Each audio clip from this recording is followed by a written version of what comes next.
সভাপতি জনবাবু বাসার সাহেবকে গুরুত্বপূর্ণ বক্তব্য দেওয়ার জন্য এই পর্যায়ে বক্তব্য রাখবেন বাংলাদেশ জাতীয়তাবাদী দল বিএনপি কেন্দ্রীয় নির্বাহী কমিটির সংগ্রামী যুগ্ম মহাসচিব আলোচিত হালুয়াঘাট দুবরা করার স্বপ্নদ্রষ্টা আপনার আমার সুপরিচিত ব্যক্তিত্ব গণমানুষের নেতা জননেতা জনাব সৈয়দ এমরান সালেপি সাহেবকে আজকের প্রধান অতিথির বক্তব্য রাখার জন্য বিশেষভাবে আহ্বান জানাচ্ছি। সেই সাথে সমাপনী বক্তব্য ওনার মাধ্যমে আজকের এই অনুষ্ঠানের সমাপ্ত ঘোষণা করবেন সেই প্রত্যাশা রেখে আজকের এই অনুষ্ঠানের সম্মানিত প্রধান অতিথি জননেতা জনাব সৈয়দ এমরান সালেপি সাহেবকে বক্তব্য রাখার জন্য বিশেষভাবে আহ্বান জানাচ্ছি। বাংলাদেশ আদর্শ কল্যাণ পরিষদ ময়মনসিংহ জেলা শাখা আয়োজিত আজকে এই সাকোয়াই বাজারের অনুষ্ঠানে সভাপতি সাকোয়াই বাজারের অনুষ্ঠানের সভাপতি জনাব আবুল বাশার, উপস্থিত অন্যান্য নেতৃবৃন্দ, আমি কারো নাম বললাম না, নাম বলতে গেলে অনেক সময় লেগে যাবে। উপস্থিত সুধী মন্ডলী, মুরব্বিয়ানগণ, ভাইরা, আসসালামু আলাইকুম। আজকে আমরা একটি ব্যতিক্রম ধর্মীয় অনুষ্ঠানে এখানে এসেছি। এটি কোনো রাজনৈতিক অনুষ্ঠান নয়। এখানে সমাজ কল্যাণ পরিষদ একটি অরাজনৈতিক সংগঠন। তারা বিগত গণ অভ্যুত্থানে যারা শহীদ হয়েছেন, যাদের বাড়ি আমাদের এই হালুয়াঘাটে যারা কবর হয়েছে, সেই সব শহীদদের পরিবার এবং আহতদের সম্মাননা প্রদান করেছেন এবং এই এলাকার বিশিষ্ট ব্যক্তিদেরকে সম্মাননা প্রদান করেছেন। এটা বিএনপির কোনো সম্মাননা নয়, বিএনপির কোনো এটা অনুষ্ঠান নয়। তাই এই অনুষ্ঠানে যদি কোনো ত্রুটি বিচ্যুতি হয়ে থাকে, আমি আদর্শ সমাজ কল্যাণ পরিষদকে বলবো সেটা আলোচনা করে সেটা সমাধান করার জন্য, এবং ভবিষ্যতে এরকম যোগ্য কেউ যদি সম্মাননা থেকে বাদ পড়ে থাকে, আপনারা তাদেরকে যথাযথ প্রক্রিয়ায় সম্মাননা প্রদান করবেন, সেটা আপনাদের প্রতি আমার একটা প্রত্যাশা রইল। আজকের এই অনুষ্ঠানে দাঁড়িয়ে আমার সাকোয়াই বাজারে এসে আমার সবচেয়ে বেশি মনে পড়ছে আব্দুল রহিম সাহেবকে, মনে পড়ছে আলম আলী সিদ্দিকী সাহেবকে, মনে পড়ছে বদরুদ্দোজা ইমনকে, যাদেরকে আগে আসলে আমি রহিম সাহেবের দোকানে গিয়ে তার সাথে দেখা করতাম। আলম আলী সিদ্দিকী সাহেব আমার সাথেই থাকতেন, ইমনও আমার সাথে থাকতো, কিন্তু আজকে তারা আমাদের মাঝে নেই। আমি আজকের এই আমার বক্তব্যের শুরুতে আমাদের এই মরহুম তিন নেতার আত্মার মাগফিরাত কামনা করছি এবং তাদের পরিবারবর্গের প্রতি গভীর সমবেদনা প্রকাশ করছি। একই সাথে এই জুলাই অভ্যুত্থানে যারা নিহত হয়েছেন, যাদের বাড়ি আমাদের এই হালুয়াঘাটে, আমাদের এখানে শহীদ বিজয় ফরাজি, শহীদ সেলিম শেখ, শহীদ মনির, যে তিনটি পরিবার, এই পরিবারের সদস্যরা আমাদের এখানে উপস্থিত আছেন। দুজনের কবর এখানে হয়েছে এবং সেই মনিরের লাশ এখনো পাওয়া যায় নাই। তার বাবাও এখানে, হতভম্ব বাবাও এখানে উপস্থিত রয়েছেন। তাদের স্মৃতির প্রতি গভীর শ্রদ্ধা নিবেদন করে, তাদের পরিবারের প্রতি গভীর সমবেদনা এবং একাত্মতা প্রকাশ করে, যারা আহত হয়েছেন তাদের প্রতি একাত্মতা প্রকাশ করে আমি আমার সংক্ষিপ্ত বক্তব্য শুরু করছি। আমি আগেই বলেছি এটা একটি রাজনৈতিক সংগঠন নয়, তারপরে আমরা যারা রাজনীতি করি, যখন কোনো অনুষ্ঠানে আমরা উপস্থিত হই, আমাদের রাজনৈতিক বক্তব্য চলেই আসে। ইতিমধ্যে আমাদের অন্যান্য নেতৃবৃন্দ যে বক্তব্য দিয়েছেন, তারা সেই রাজনৈতিক বক্তব্য দিয়েছেন। আসলে কান টানলে যেরকম মাথা আসে, সেরকম রাজনৈতিক নেতারা যেখানেই যান না কেন রাজনৈতিক বক্তব্যটা চলে আসে। এটা অন্য কিছু ভাবার কোনো সুযোগ নেই। তো যাই হোক, এই যে আজকে গণ অভ্যুত্থান পরবর্তী যে পরিস্থিতি, এই পরিস্থিতিতে আজকে আমরা নতুন বাংলাদেশ আমরা গড়তে যাচ্ছি। এই নতুন বাংলাদেশ গড়ার ক্ষেত্রে আগামী ফেব্রুয়ারি মাসে একটা নির্বাচন হবে। সেই নির্বাচনে আমাদের সর্বাত্মকভাবে সহযোগিতা করতে হবে এবং সেখানে অংশগ্রহণ করতে হবে।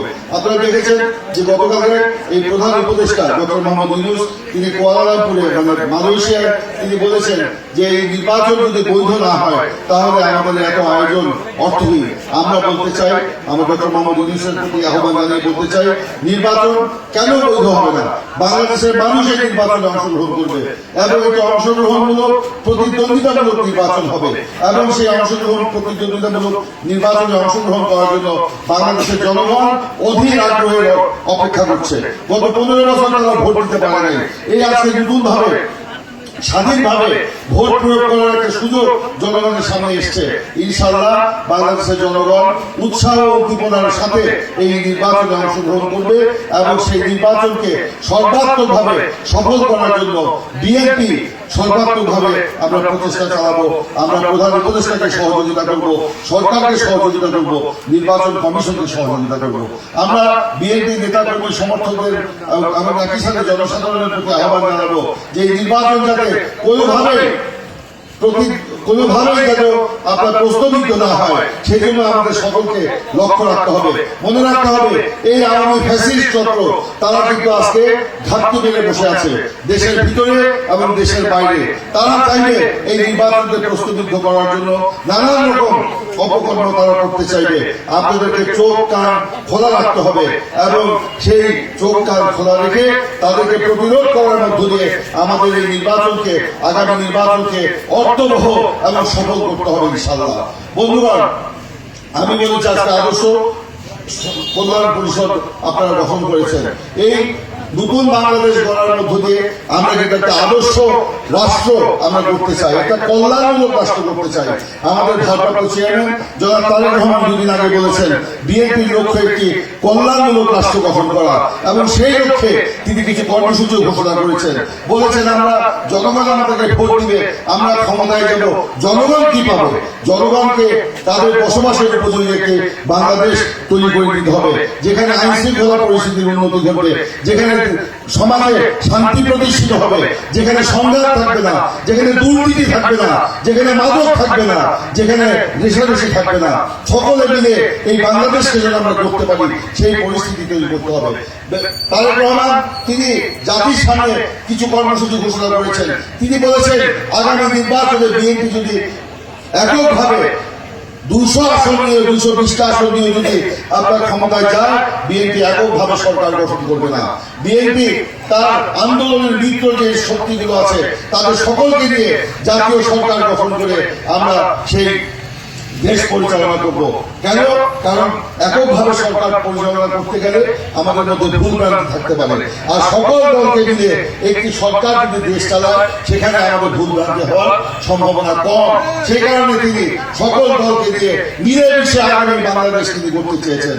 তিনি বলেছেন আগামী দিনে ধানের শীষের সরকার যদি ক্ষমতায় আসে তাহলে বাংলাদেশের সকল নাগরিকের জন্য বিনামূল্যে চিকিৎসা সেবা প্রদান করা হবে। অর্থাৎ এই দেশের মানুষের চিকিৎসার জন্য আর কোনো টাকা পয়সা লাগবে না।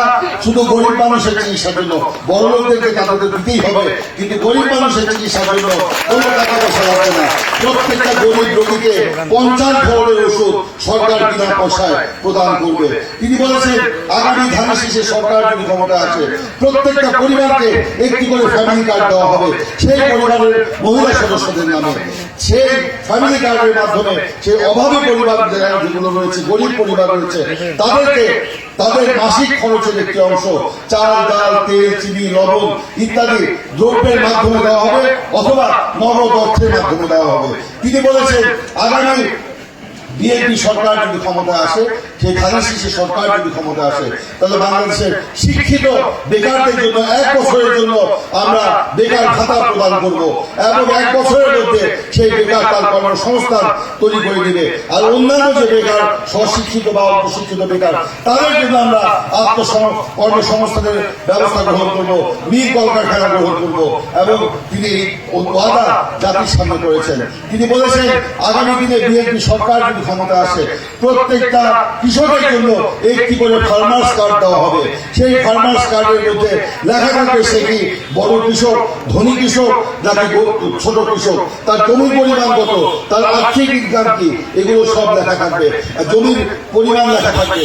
এবং এইটা বিবেচনা করে বিএনপির আগামী সরকার যে অভাবী কৃষকদের জন্য 2টি ফসলের মধ্যে একটি ফসলের উৎপাদন খরচের সম্পূর্ণ টাকা সেই কৃষককে প্রদান করবে, যাতে সেই টাকা দিয়ে সেই কৃষক পরবর্তী ফসল উৎপাদন করতে পারে এবং তার পরিবারের খরচ চালাতে পারে। এতগুলো কল্যাণমূলক কাজ যে সরকার করবে, জনগণকে দিবে, তাহলে জনগণের খরচের কি থাকে? যেহেতু তার ইনকাম, সেই ইনকামকে সেই সে সঞ্চয় করবে, বাকি পরিবারের জন্য বাকিটা সে ব্যয় করবে। এই যে একটা উন্নত সমাজ গড়ার যে চিন্তা তারেক রহমানের, নতুন বাংলাদেশ গড়ার যে চিন্তা, আসুন আমরা তারেক রহমানের হাতকে শক্তিশালী করি, ধানের শীষের পক্ষে থাকি, ধানের শীষের পাশে থাকি। ইনশাআল্লাহ তারেক রহমান তিনি বাংলাদেশকে আদর্শ বাংলাদেশ তিনি প্রতিষ্ঠা করবে। বন্ধুগণ, জিয়া পরিবার বাংলাদেশের জন্য কি আশীর্বাদ। আপনারা দেখেছেন শহীদ প্রেসিডেন্ট জিয়াউর রহমান তিনি স্বাধীনতার ঘোষণা দিয়েছিলেন, মৃত্যুর ভয়কে জয় করে তিনি পাকিস্তান হানাদার বাহিনীর বিরুদ্ধে বিদ্রোহ ঘোষণা করে দেশের স্বাধীনতা ঘোষণা করে যুদ্ধ করে দেশ স্বাধীন করেছিলেন। আবার পরবর্তীতে যখন দেশ পরিচালনার দায়িত্ব তার উপরে অর্পিত হয়, সেই জিয়াউর রহমান সেই সময় তিনি বাংলাদেশের জনগণকে জাগিয়ে তুলেছিলেন, স্বনির্ভর বাংলাদেশ গড়ে তুলেছিলেন, গণতন্ত্র ফিরিয়ে দিয়েছিলেন। বেগম খালেদা জিয়া সেই এরশাদের স্বৈরাচারের বিরুদ্ধে আন্দোলন করে এরশাদের পতন ঘটে গণতন্ত্রকে ফিরিয়ে এনেছিলেন এবং জনগণের দোরগোড়ায় গণতন্ত্রকে পৌঁছে দিয়েছিলেন। সকলের জন্য ডাল ভাত কর্মসূচি গ্রহণ করেছিলেন। আর তারেক রহমান তিনি এই আওয়ামী ফ্যাসিবাদের পতনের জন্য নিয়ামক ভূমিকা পালন করে আওয়ামী স্বৈরাচারের পতন ঘটিয়ে আজকে নতুন বাংলাদেশ গড়ার জন্য জাতিকে স্বপ্ন দেখাচ্ছেন। আমি মনে করি এই স্বপ্ন শুধু তারেক রহমানের একার নয়, এই স্বপ্ন আমার আপনার সকলের। আসুন তারেক রহমানকে আমরা সহযোগিতা করি, আগামী নতুন বাংলাদেশের নতুন নেতা হিসাবে তারেক রহমানকে আমরা বরণ করে দিই। ইনশাআল্লাহ আগামী কয়েকদিনের মধ্যে তারেক রহমান বাংলাদেশে আসবে। ইনশাআল্লাহ তার নেতৃত্বে আমরা ধানের শীষের নিরঙ্কুশ বিজয় আমরা অর্জন করতে পারবো। বন্ধুগণ, এখানে নির্বাচন আসন প্রার্থী কি বলে ভোট কেন্দ্র এবং কেন্দ্রীয় কমিটি নিয়ে অনেক কথা হয়েছে, আমি এগুলো বলতে চাই না। আমি শুধু বলতে চাই তারেক রহমান ইতিমধ্যেই সারা বাংলাদেশে বিএনপির কমিটি দিয়ে ইঙ্গিত দিয়েছে আগামী দিনে কারা নির্বাচন করবে, কারা ভোট পাবে, কারা। আজকে এরকম যারা বিভ্রান্তিমূলক বক্তব্য দিয়ে আপনাদেরকে বিভ্রান্ত করার চেষ্টা করছে, তাদের উদ্দেশ্যে বলবো ইনশাআল্লাহ বিভ্রান্ত করবেন না। আপনারা যদি নমিনেশন পান, আমরা আপনাদের জন্য নির্বাচন করবো। আমরা যদি পাই, আপনারা করবেন কিনা সেটা আপনাদের ঠিক করতে হবে। আসুন ইনশাআল্লাহ আমরা আগামী দিনের ধানের শীষের নির্বাচন করি, সেই নির্বাচনকে আমরা হালুয়াঘাটে একটি আদর্শ নির্বাচন হিসাবে প্রতিষ্ঠিত করি। ইনশাআল্লাহ আগামী দিনে জনগণ যদি আমাকে ভোট দেয়, আল্লাহ যদি আমাকে সেই তৌফিক দেন, আমি বলতে পারি আমার জীবনের সর্বোচ্চটা আমি হালুয়াঘাট ভোলার মানুষের কল্যাণে আমি নিয়োজিত করবো।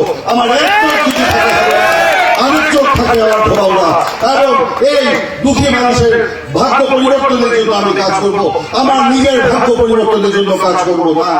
আজকে আমাদের হালুয়াঘাটের বড় দুঃখ, এখানে আমাদের বেকারত্ব অনেক, মিল কলকারখানা নাই। আজকে এই মিল কলকারখানা নাই বলে আমাদের বেকাররা চাকরি করতে পারছে না। আজকে স্বাধীনতার 54 বছর পর আমরা আজকে বিবেচনা করছি আমাদের হালুয়াঘাটে মিল কলকারখানা নাই কেন। কেন সেখানে মিল কলকারখানা নাই? মিল কলকারখানা যদি থাকতো আমার যুবক শ্রেণী সেখানে কাজ করতে পারতো।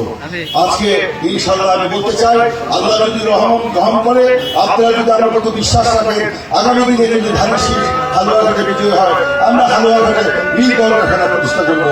এই প্রত্যাশা ব্যক্ত করে আমি আমার বক্তব্য শেষ করছি। আল্লাহ হাফেজ। বাংলাদেশ জিন্দাবাদ।